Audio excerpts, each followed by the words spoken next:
레전드에게 듣는다 시간입니다. 전설적인 투자가의 투자 기법을 통해서 투자 전략을 세워보는 시간이죠.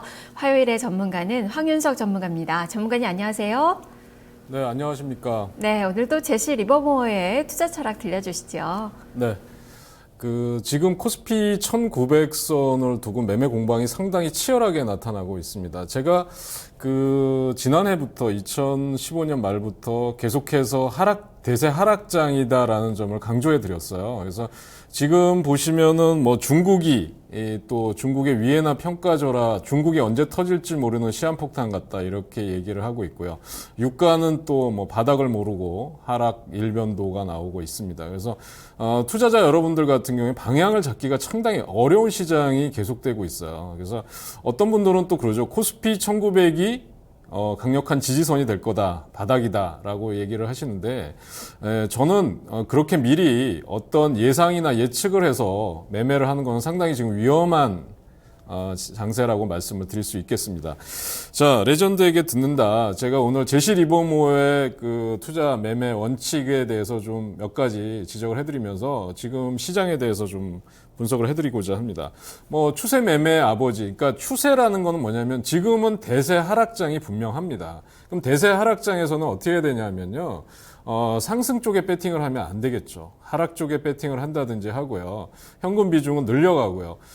그렇게 하면서 짧은 매매를 통해서 단기 차익을 실현하는 전략을 같이 하는 게 훨씬 더 유리하다는 말씀을 드릴 수 있겠습니다.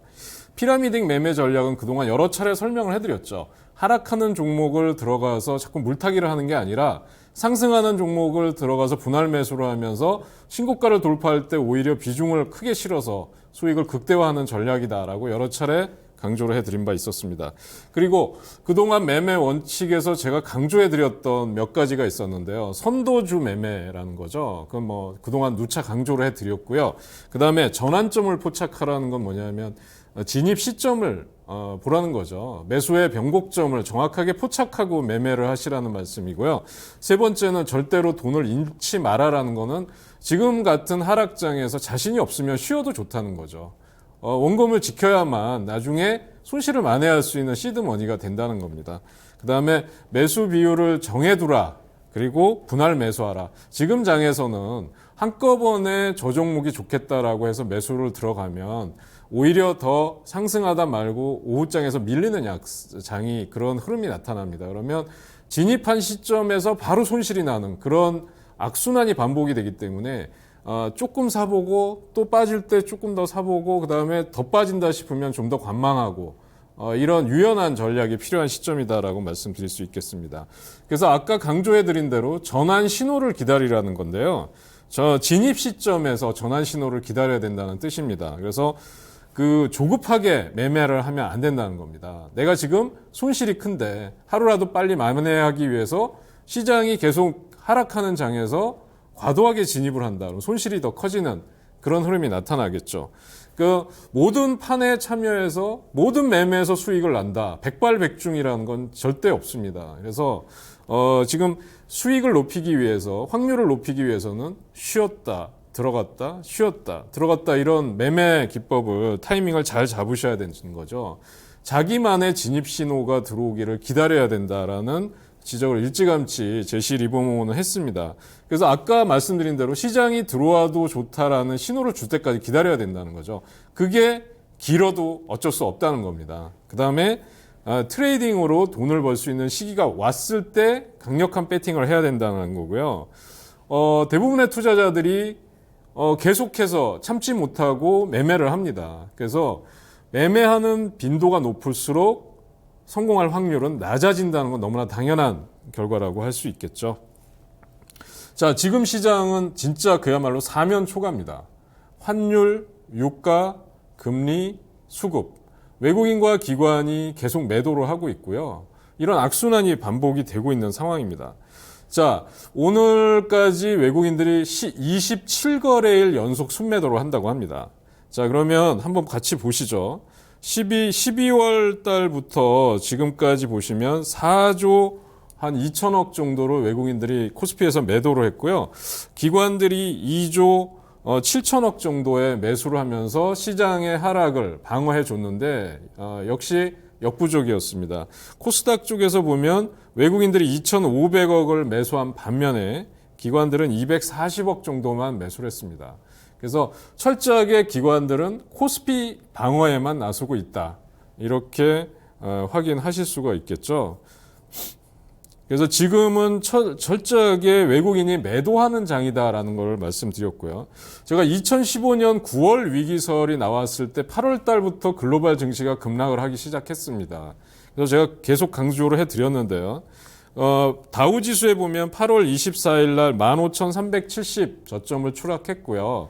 지금 시점에서 다우지수는 17,000선이 깨져 있는 상태입니다. 그런데도 아직 저점이 어디다라고 정확하게 얘기할 수 없는 그런 시점이라고 볼 수 있고요. 코스피도 8월 25일 날 1800선까지 추락한 다음에 지금 1900선이 무너진 다음에 지금 1900선 회복, 1900선 쪽에서 매매 공방이 치열하게 벌어지고 있습니다. 그 얘기는 뭐냐면요. 우리나라만 지금 하락하는 장이 아니라 글로벌 증시가 다 같이 하락하는 대세 하락장이다라는 점을 제가 강조해 드리기 위해서 보여드린 겁니다.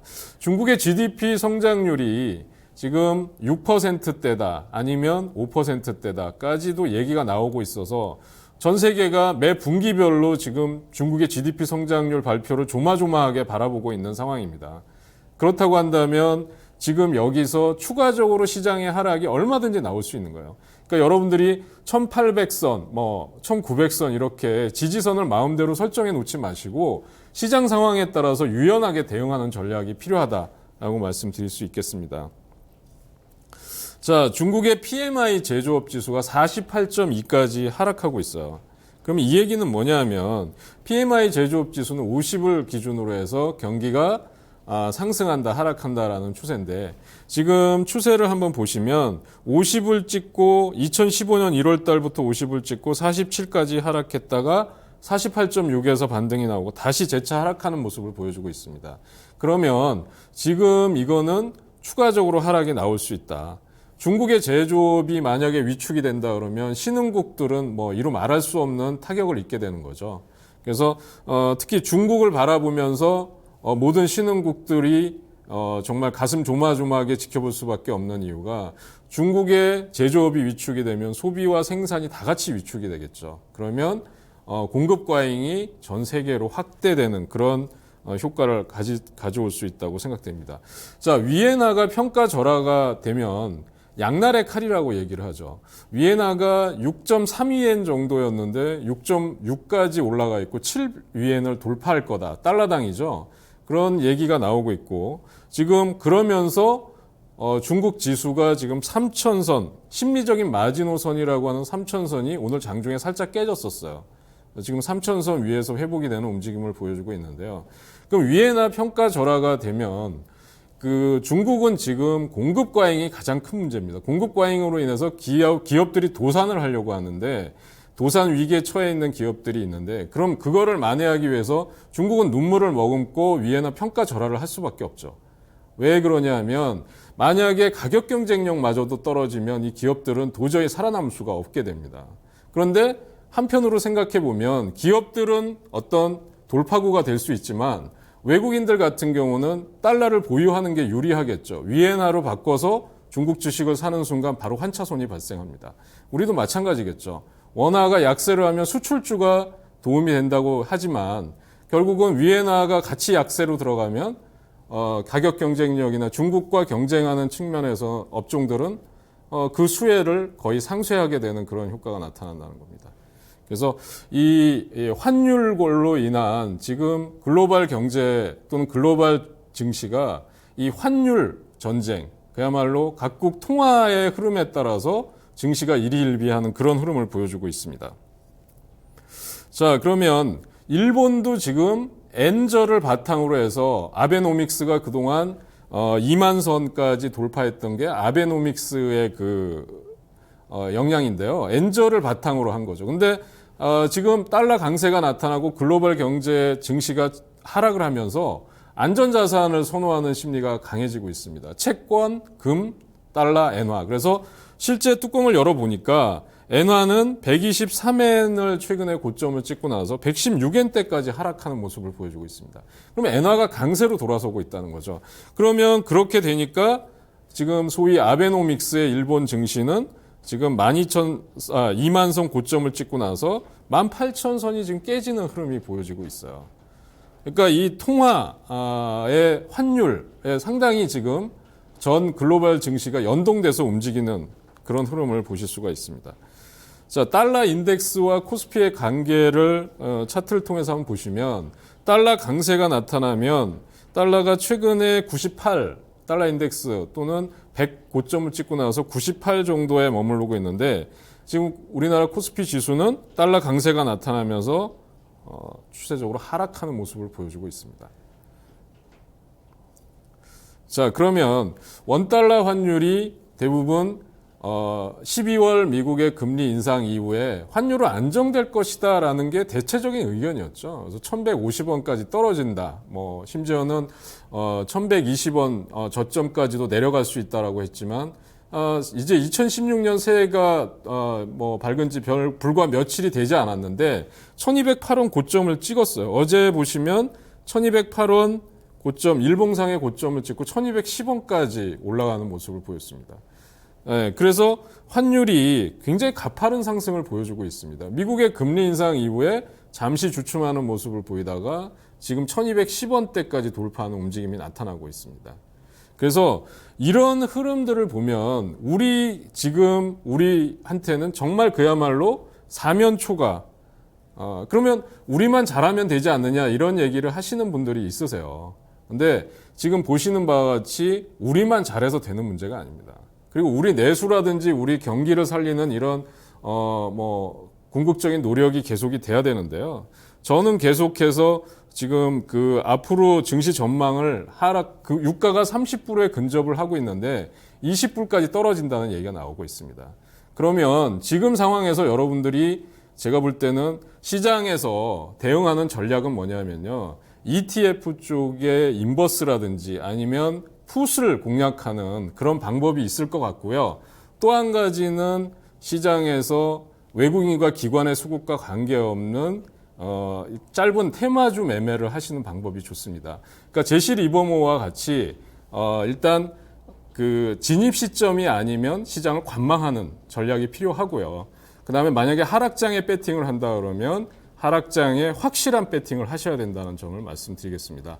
오늘 레전드에게 듣는다는 여기서 마치고 저는 다음 시간에 뵙도록 하겠습니다. 네, 황윤석 전문가였습니다. 전환 신호가 나오기 전까지는 기다려야 한다는 그 이야기입니다. 피라이드 미딩 매매 전략 오늘도 살펴봤고요. 그래서 제시 리버모어의 투자 철학을 들어볼 수 있었던 그 시간이었습니다. 지수가 지금 밀리면서 마이너스권 전환이 나왔습니다. 현재 5포인트가량의 하락 1889선으로 내려앉은 모습이고요. 코스닥 시장도 지금 하락 반전한 가운데 2포인트가량의 마이너스권 672선 지나고 있습니다. 오정의 전략 더 탄탄하게 좀 세워보셔야 될 것 같네요. 오장에도 성공 투자하시고요. 저 여기서 물러가겠습니다. 시청해주신 여러분 고맙습니다.